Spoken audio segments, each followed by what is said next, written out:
They're always saying, I am going to send you to the abode of Yamaraj.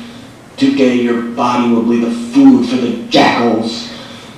When I sever your head, I will drink your blood. This is the way Kshatriyas talk. And then the other one has to come up with something better.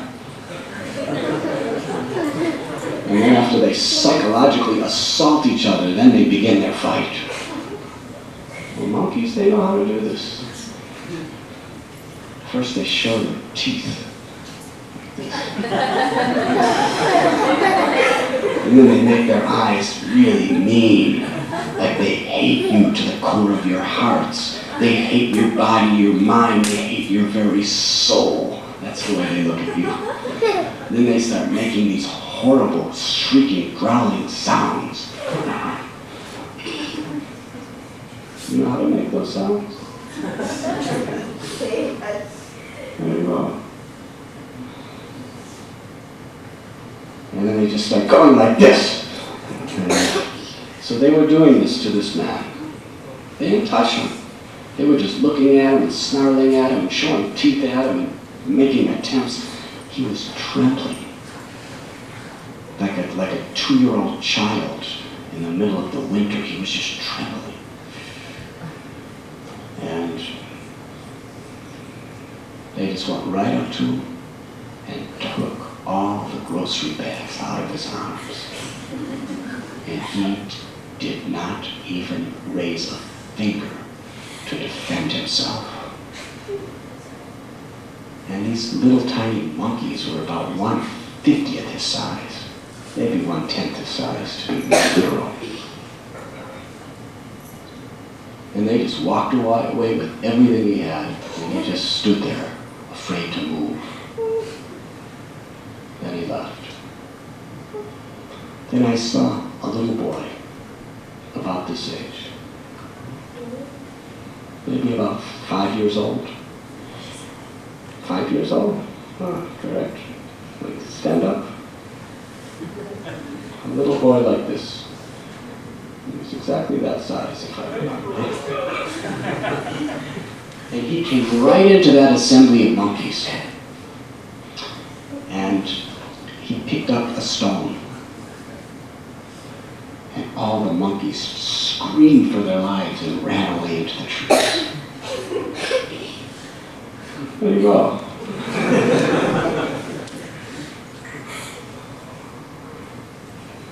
Because that little boy had intelligence. He had intelligence, you know, how to actually deal with monkeys. And that big, strong man, he had no intelligence. And we see in armies, you know, behind the armies, the master brains creating the weapons, creating the bombs. So which is a greater power? Mental, intelligent power?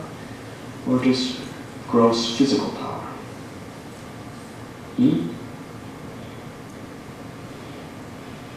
So subtler than the mind. The mind you can't see. You can't see the mind, you can't see thoughts. Even though they're utterly invisible, you can't hear them, you can't taste them, you can't smell them, you can't touch them, you can't see them. But they're the basis of everything that we have sensory experience of. Are they not? Just like this beautiful house. Where is its origin? Thoughts. Invisible thoughts in people's minds created the design, created the technology. This video camera, this microphone, the clothes we wear. The power behind all gross energy is subtle energy.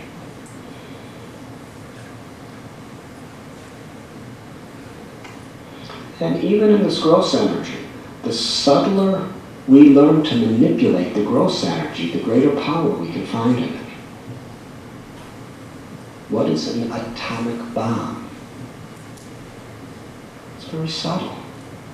It's dealing with it, with releasing the energies of atomic particles. Is it not? Powerful.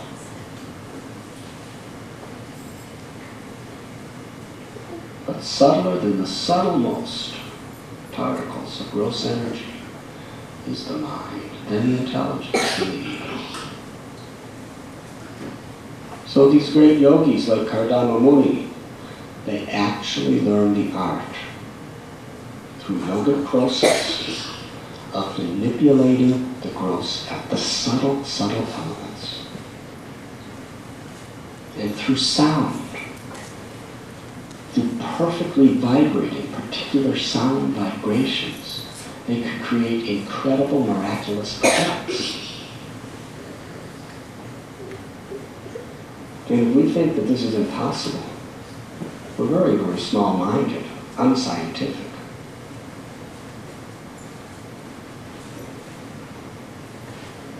It is a reality.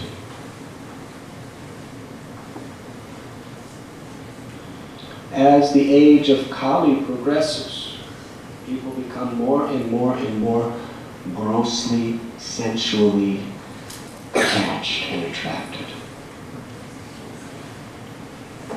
Just like at the time of Lord Chaitanya Mahaprabhu in Navadvip,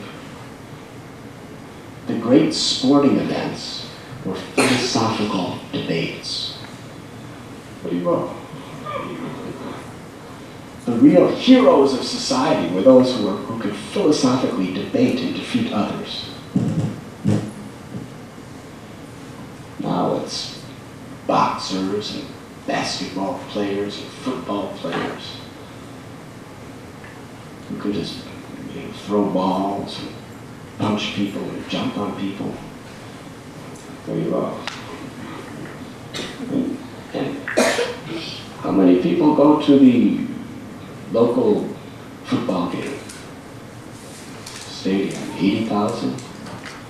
I know Ohio State University, 80,000 people fit in that stadium. They just watch people crashing against each other. Because people are really, really attracted to these things. But previously, the heroes were those who had good intelligence. And previous to that, the heroes were those who could control their senses, who had love, who had compassion. They were the real heroes of society.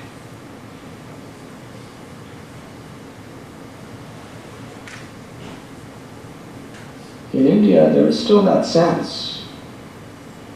A couple of years ago, Kumbh Mela, there was 20 million people that came. There you go.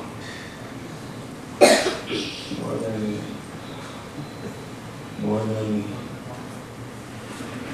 yes, there you go, more than you three.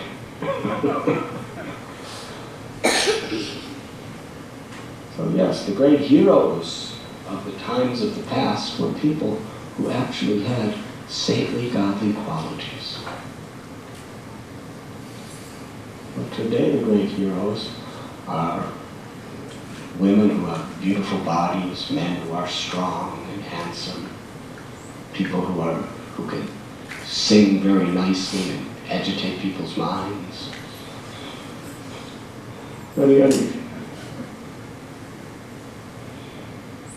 So although technology is developing more and more and more and more and more, the question is the character of human society developing, or is it getting less?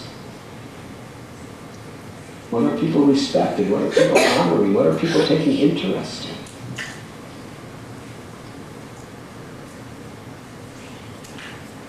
We have these satellite televisions. But what is some of the content? People enjoy seeing insane people murdering others, horror movies, and all kinds of sexual profanities. Are we really making progress? Should I give you a little example in my own experience?